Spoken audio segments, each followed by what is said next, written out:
ダークイーネ様の期待に応えないと闇に飲まれますよ。Oh, come on, it's no big deal. I mean, it's not as though she only has like, 8 or 9 more episodes until the end of the series, so no rush really. We open this week with the Idol Precure Research Club doing their usual cult activities until Ta, of all people, end up interrupting them. She was there to tell them about one of the candidates for the upcoming Student Council President elections, Chio Kai, who, as her first name suggested, was really damn short. Yeah, I learned that one from Osman Gadao back in the day. Anyway, not Chio-chan shared one of the first policies she'd implement as president. Idol Precure 研究会を廃止いたします。Still better than any of Kamal's policies, which I just so happen to have all written down right here. Also, yeah, it's kind of weird to start up your campaign with a promise of dismantling a club rather than, just something a little more positive. I mean, if you really want to be a sneaky politician about it, then you could say something like you would allocate club funds more effectively, but then I guess we couldn't forcibly start up the plot of this episode. So Kokoro naturally called out Chio about trying to dismantle her club, to which the candidate allowed her the opportunity to debate her. On a side note, I did chuckle a little at this gag of her entourage throwing some confetti and then proceeding to clean it up while they talked. I really like solid gags like that, so they get points there. However, in spite of putting forth all that she could about her club, Chio and her very shiny forehead awarded Kokoro no points. 何一つ成果を出していません。成果ゼロ。Okay, credit where it's due. That's a decent argument. So what about them do you find unproductive? ということですので、私たちは失礼しますわ。Hello, you start a good argument and yet you don't want to elaborate? Yeah, very rightfully, Kokoro wasn't satisfied with that explanation, so she invited Chio to their club to get a more first-hand experience. She agreed, and at the club, Kokoro showed off some of the photo albums and custom merch that they had made for the Idol Precure, which of course included herself, but don't tell anyone that. Thus, Chio had to admit that the club had... あなたたちにはその成果がありません。Bullshit! Bullshit!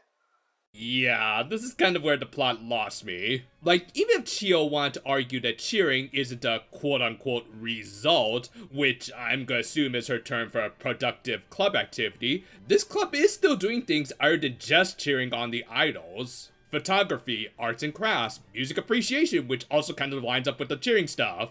Yeah, Chio's just being a jerk at this point, and I think it's more likely that she's using their club as a sacrificial lamb to somehow prove the effectiveness of her campaign, which has been mostly just repeating buzzwords like results and so forth. Like, come on, what sort of campaign has ever won an election with just buzzwords?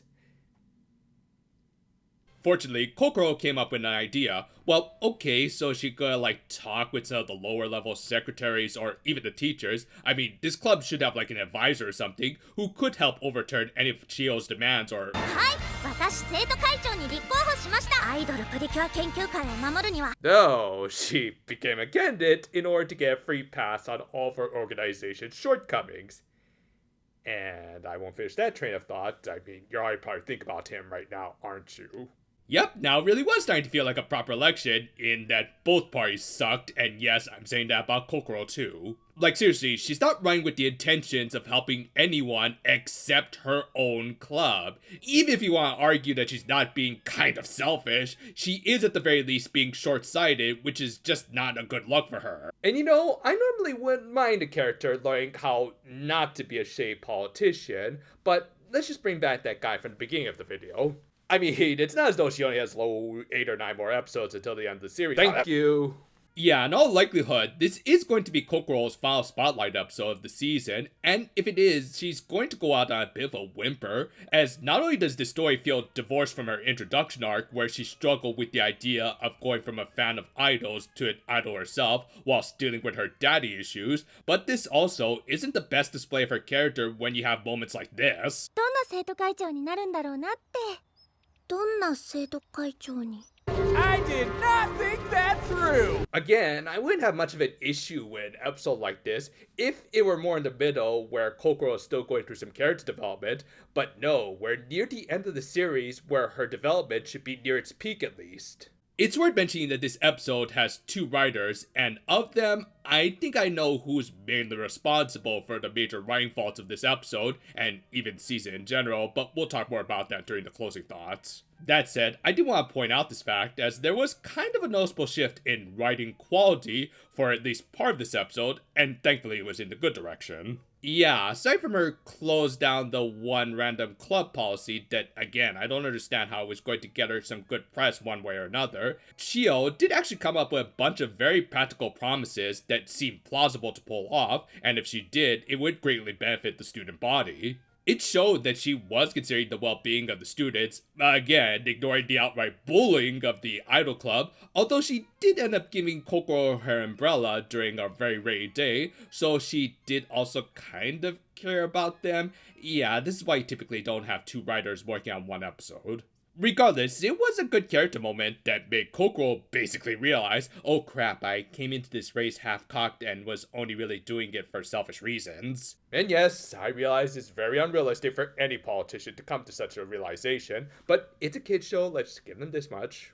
Meanwhile, in the Bar of Evil, Chokine was quickly realizing that time was running out for her both in story and in the meta context. Granted, they did try to develop her character a little more by having her miss her subordinates, but really, with how little she's contributed to the show, she may as well have just turned back into that one fairy that Zachary blew off. ジョギと私ならダークイーネ様は私を選ぶに決まってるさ。 Yeah, I think we all know how Darkide would greet her. Who? Though to be fair, I probably would have the same reaction if I wasn't reminded of her for this video. Jogi also ended up revealing that he once turned Zachary into a Monster of the Week, which doesn't really feel like that should matter all that much at this point in the series when she was already suspicious of him. In any case, she moved out and spotted her victim of the week, who turned out to be Chio. Yeah, she was kind of depressed as Kokoro's popularity had seemingly put her ahead in the polls. Again, this is an episode that doesn't make our purple cure look all that good, when it was basically her fault that Chio ended up in this state. Yeah, she did try to correct things by dropping out of the race, but we still needed a Monster of the Week fight, so like one party trying to replace one lousy candidate for another, too little too late. And the fight this week was decent, though for me, the actual highlight more than Kokoro was this awesome double punch from Utan Purin, which just kind of makes me wish we could have gotten to see more of this pairing, but that arc was just kind of dropped like Kokoro off this election. But yeah, she ended up taking the finishing blow at least. Get ready for a surprise! Afterwards, and in spite of one of the candidates being attacked, things just kind of proceeded as normal. And as we said, Kokoro dropped out of the election, which I think she kind of needed to do after saying the quiet part out loud. That, and yes, she realized that Chio was absolutely the better candidate, so she won by default. But of course, there was still the whole issue of the club abolishment thing. その時はアイドルプリキュア研究会2を作りましょう And then Chio would likely shut down your club before it even starts, as you probably need to get her approval and everything. Not a great plan. Chio, of course, didn't shut them down, as the episode ended with her not only realizing the value in cheering, but she also decided to join the cult along with her party, which again is accurate to real life, especially in Japan. This was honestly an okay-ish episode, but as Kokoro's last episode, it did not do her any favors. Like, it didn't feel like it really highlighted any of her major developments over the course of the show, and in fact, kind of showed her at her worst. It's a real shame, because she was a pretty great character with some interesting emotional baggage, but I guess the creators found that stuff to be a little too heavy and left it on the side of the road. The writers for this episode were head writer Yoichi Kato and director Chiaki Kon.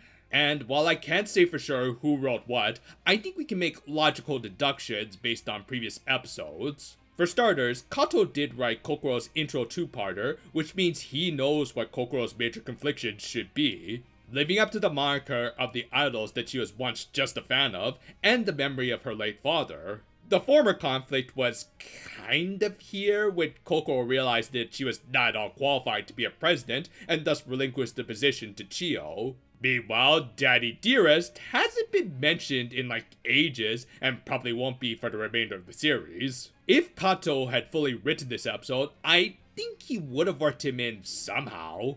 Thus, I'm willing to bet that the general outline of this episode was written by Kon, and Kato was brought in to spruce it up and add in details like having Chio run a proper campaign, as Kon has been shown to struggle with proper narrative flow. Well, that and also logical writing, as again, Chio's whole anti-idol club policy just made no sense. Yeah, as much as I am a fan of her work, I really do think Kon's episodes have brought down the writing quality of the show. Because as a result, while overall a competent enough episode on its own, this just didn't feel like an all-proper send-off to Kokoro's arc. Yes, cheering is a big part of her character, but so is confidence and respecting the memory of her father. And if her old man were to learn that his daughter tried to be a dirty politician, he'd probably be disappointed. But hey, at least she got her get-out-of-jail-free card, right? Thanks for watching, and if you want some insightful political commentary, well, you sure as hell not gonna find it here. What you will find are almost daily videos, including some new longer format videos that we're working on right now. So look forward to Princession Orchestra next. Until then though, farewell for now, my friends, and no, another campaign ad. Oh, you're gonna fix up our roads? Well, why don't you start by fixing up the ones in the city first?